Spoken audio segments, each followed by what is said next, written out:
الحمد للہ رب العالمین والصلاة والسلام علی رسول الکریم اما بعد فاعوذ باللہ من الشیطان الرجیم بسم اللہ الرحمن الرحیم ارأیت من اتخذ الہہ ہوا صدق اللہ العظیم۔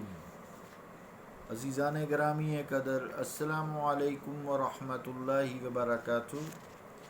آیت کریمہ جو تلاوت کرنے کی سعادت حاصل ہوئی ہے، اس آیت کا ترجمہ یوں ہے: کیا آپ نے ملاحظہ فرمایا اس احمق کو جس نے بنا لیا اپنا خدا اپنی خواہش کو؟ اللہ کا قول سچا ہے جو بڑی ہی عظمت والا ہے۔ عزیزان گرامی قدر، پرویز صاحب اور مسئلہ حلول پر گفتگو جاری تھی۔ بعض وہ لوگ جو تصوف کے منکر ہیں، صوفیہ کرام کو وہ حلول کا قائل سمجھتے ہیں، چونکہ حلول کا عقیدہ مشرکانہ ہے، کافرانہ ہے، تو اب وہ چونکہ ان پر تہمت لگاتے ہیں حلول کی کہ صوفیہ کرام حلول کے قائل ہیں، تو اس حوالے سے انڈائریکٹلی ان پر کافر اور مشرک کا فتویٰ تہمت کی شکل میں لگاتے ہیں۔ اس لیے مناسب معلوم ہوتا ہے کہ ان کے سامنے بیان کیا جائے ایک مشہور صوفی اور عظیم عارف کا مشاہدہ اور ان کا عقیدہ، تاکہ انہیں معلوم ہو کہ شرک اور مشرکین کے بارے میں وہ کیا رائے رکھتے ہیں۔ ہماری مراد جو ہے اس سے رئیس المکاشفین حضرت محی الدین ابن عربی رحمۃ اللہ علیہ، قدس سرہ العزیز، تو اس حوالے سے ابن عربی رحمۃ اللہ علیہ فرماتے ہیں، لکھتے ہیں، کافی لمبی عبارت ہے، میں اس کا صرف ترجمہ ہی پڑھنے پر اکتفا کروں گا۔ حضرت ابن عربی رحمۃ اللہ علیہ کی عبارت کا ترجمہ یوں ہے: اور اس لیے اللہ تعالیٰ کی اپنی مخلوق پر حجت کاملہ ہے، لہذا یہ بات طے ہے کہ شرک مظالم عباد سے ہے، یعنی شرک ایک ایسا ظلم ہے جو مخلوق پر ڈھاتی ہے، کیونکہ شریک چاہے وہ ستارہ، نباتات، جمادات، حیوانات یا نوع انسانی سے ہو، بارگاہ ایزدی میں عرض کرے گا کہ اے میرے پروردگار، اس انسان سے پوچھ جس نے مجھے الہ یعنی معبود بنایا اور میرے وہ اوصاف بیان کیے جو میرے لیے مناسب نہ تھے، لہٰذا اس انسان نے مجھ پر جو ظلم کیا ہے اس کے بدلے میں اسے سزا دے۔ پس اللہ تعالیٰ اس مشرک کو اس ظلم کی وجہ سے سزا دے گا اور ہمیشہ کے لیے اسے اس کے شریک پرستش کی ہوئی چیز سمیت جہنم میں ڈال دے گا، چاہے وہ شریک پتھر، نباتات، حیوان یا ستارہ ہو، مگر وہ انسان اس عذاب سے بچ جائے گا جو دنیا میں ان پر راضی نہ ہوا، جو اس سے منسوب کی گئیں، اور زندگی میں ایسی باتوں سے لوگوں کو ظاہری اور باطنی طور پر نہ صرف یہ کہ منع کیا بلکہ ناپسند بھی کرتا رہا، پس ایسا خوش قسمت انسان مشرک شرک کنندہ کے ساتھ جہنم میں نہ ہوگا۔ اور اگر اس قسم کی مشرکانہ باتیں اس انسان کے کہنے یا اس کے امر سے ہوئیں اور پھر اس انسان کا اپنا خاتمہ بھی توحید پر نہ ہوا اور نہ اس انسان نے توبہ کی، تو ایسا بدبخت انسان اس مشرک کے ساتھ جہنم میں ہوگا۔ لیکن پھر بھی جو شخص ان باتوں پر راضی نہیں، اس کی مثالی صورت مشرک شرک کرنے والے کے ساتھ جہنم میں داخل کی جائے گی، تاکہ اس طرح شرک کنندہ کو ذہنی عذاب دیا جا سکے۔ عزیزان گرامی قدر، ابن عربی رحمۃ اللہ علیہ کی عبارت کا آپ نے ترجمہ بغور سنا، اور ان کے اس موقف کی تائید جو ہے یہ آیت کریمہ بھی کرتی ہے۔ وہ آیت کریمہ یوں ہے: اِنَّكُمْ وَمَا تَعْبُدُونَ مِن دُونِ اللَّهِ حَسَبُ جَہَنَّمَ أَنْتُمْ لَهَا وَارِدُونَ۔ ترجمہ کیا آیت کا کہ اے مشرکو، تم اور جن بتوں کی تم عبادت کرتے ہو اللہ تعالیٰ کو چھوڑ کر، سب جہنم کا ایندھن ہوگے، تم اس میں داخل ہونے والے ہو۔ اب عزیزان گرامی قدر، حضرت ابن عربی رحمۃ اللہ علیہ کی اس تصریح سے معلوم ہوا جس نے کائنات کی کسی شے، چاہے وہ چاند ہو یا غیر جاندار ہو، ذوی العقول ہو یا غیر ذوی العقول ہو، خدا کا شریک ٹھہرایا۔ روز قیامت جن چیزوں کو شریک ٹھہرایا گیا تھا وہ خدا کی بارگاہ میں الٹا دعویٰ کریں گی کہ فلاں انسان نے ہم پر ظلم کیا، ہمیں تیرا شریک ٹھہرایا، لہٰذا ہم تو مظلوم ہیں، ہماری فریاد رسی کر۔ اور وہ اس طرح کہ ہمیں جس مشرک نے تیرا شریک ٹھہرایا اسے عذاب اور سزا دے۔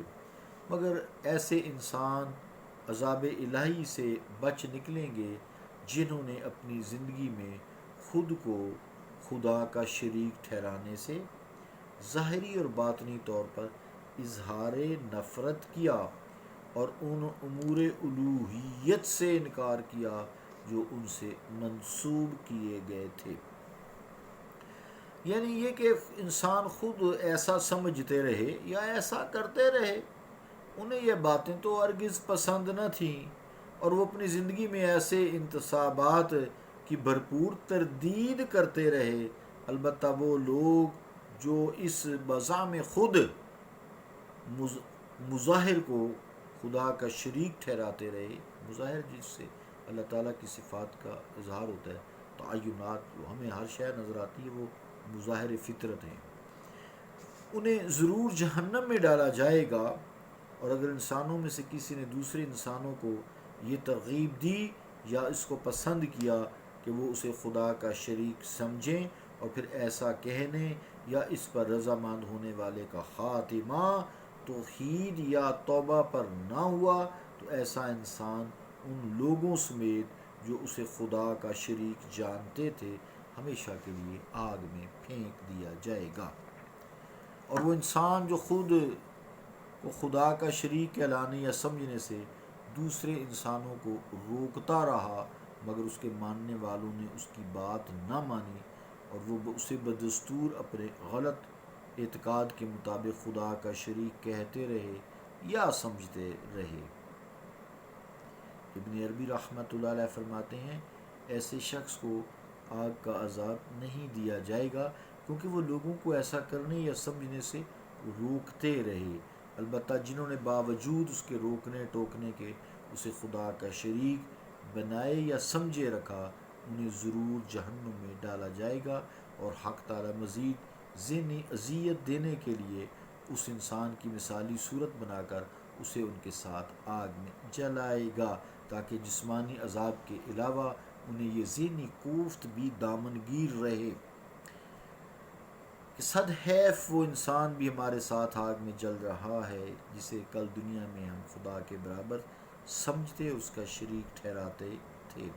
گویا جس نے خدا کو خدا کا شریک سمجھنے یا کہلانے سے روکا اور اسے ناپسند کیا، اس کے جسم کو آتش جہنم سے بچا لیا جائے گا اور اسے عذاب نہ ہوگا مگر اس کا ایک مثالی جسم بنا کر لوگوں کے ساتھ جو باوجود روکنے کے اسے خدا کا شریک سمجھتے تھے آگ میں اس لیے ڈالا جائے گا تاکہ وہ ذہنی طور پر لوگ سمجھیں اور دیکھیں کہ ان کے ساتھ ان کا خود ساختہ باطل معبود بھی جل رہا ہے۔ اس طرح انہیں دو گنا عذاب جھیلنا پڑے گا، ایک عذاب جسمانی اور ایک دوسرا عذاب ذہنی۔ عزیزان گرامی قدر، اس تشریح کے بعد اب ذرا شرک پر جو فتویٰ لگانے والے ہیں وہ سامنے آ جائیں، میدان میں آئیں اور بتائیں کہ کس ولی کامل اور کس شیخ پیر نے اپنے مرید سے کہا ہو۔ ہم صحیح لوگوں کی بات کرتے ہیں، جو غلط ہے، جو انہوں نے بھیس بدلی ہوئے ہیں ان کے، وہ ان کی ہم بات نہیں کرتے۔ بار بار میں تردید کرتا ہوں، تو کس شیخ نے، کس پیر نے، کس مرید سے کہا ہو اور رضامندی ظاہر کی ہو یا خوش ہوا ہو کہ اللہ تعالیٰ کی ذات و صفات میں انہیں برابر کا شریک و سہیم سمجھا اور کہا جائے۔ ہم شرک کا لغوی اور شرعی معنی آپ کو سمجھا چکے ہیں۔ شرک وہ ہوتا ہے اس کے جو لغوی معنی ہوتے ہیں کہ ایک صفت اور اس میں دو یا دو سے زیادہ شریک ہو۔ کتنا آسان ہے، کوئی بھی ایسا نہیں کہتا، نہ ہے نہ کہتا ہے۔ ایسی باتیں الزام لگاتے ہیں لوگ جو اہل نظر لوگ ہیں، صوفی لوگ ہیں، تزکیہ نفس جنہوں نے کیا ہوا ہے، اسے شرک کہا جاتا ہے۔ اور اصطلاحی تعریف جو ہے، شرعی اصطلاحی تعریف جو ہے وہ یہ ہے اللہ تعبد الشیطان۔ سورہ یاسین کہتا ہے کہ شیطان کی عبادت نہ کرنا۔ شیطان کے لوگ عبادت کوئی بھی نہیں کرتا، صرف اس کے بہکاوے میں آ جاتے ہیں۔ ایسے شرک کے فتوے داغتے رہتے ہیں۔ یہ پرویز صاحب نے کیا کیا کام دکھائے ہیں۔ البتہ عزیزان گرامی قدر، کسی کو خدا بنانے کی صرف یہی تعریف نہیں کہ اس کے سامنے سجدہ ہی کیا جائے یا اس کی حد درجہ تعظیم کی جائے یا وہ جس میں خاکی ہو۔ اللہ تعالیٰ نے خواہشات نفسانیہ کی پرستش کو بھی اسی ضمن میں داخل فرمایا ہے، جیسا کہ آیت میں نے شروع میں پڑھی ہے، ارأیت الذی من اتخذ الہہ ہواہ، اے مصطفیٰ کیا آپ نے ملاحظہ نہیں کیا اس احمق کو جس نے بنا لیا ہے اپنا خدا اپنی خواہش کو۔ تو علامہ اقبال رحمۃ اللہ علیہ نے اس شعر میں انہی خواہشات نفسانیہ کو خداوند کہا ہے۔ اس کو ایسے شروع تو کریں گے، میں شعر پڑھ دیتا ہوں۔ رہ مدہ دل کعبہ اے پیر خرم اقبال رہا، ہر زماں در آستیں دارد خداوند دیگر۔ اس کا ترجمہ بھی میں کل بیان کروں گا انشاءاللہ تعالی۔ یہ ابھی جو ٹاپک ہے ہمارا، اس کو چلائیں گے تھوڑا سا، اس میں پھر مفہوم پرستش کیا ہے، لفظ مشرک کا صحیح مصداق کیا ہے، انشاءاللہ تعالی چلے گا۔ اللہ تعالیٰ فضل کرے۔ جس شخص نے شرک کو ہی سمجھ لیا وہ اس دنیا اور آخرت میں فلاح پا گیا، اس کی لائف بڑی پرسکون ہو جاتی ہے، نہ کسی کے فتوے سنتا ہے، نہ اسے سن کر افسوس ہوتا ہے، نہ وہ خود کسی پہ کفر کے فتوے لگاتا ہے کلمہ بول کر۔ لائف پرسکون ہو جاتی ہے اس کی۔ That is the best life of a human being who is Muslim. صلی اللہ تعالیٰ علی رسول خیر خلقہ محمد وعلی آلہ واصحابہ اجمعین برحمتک یا ارحم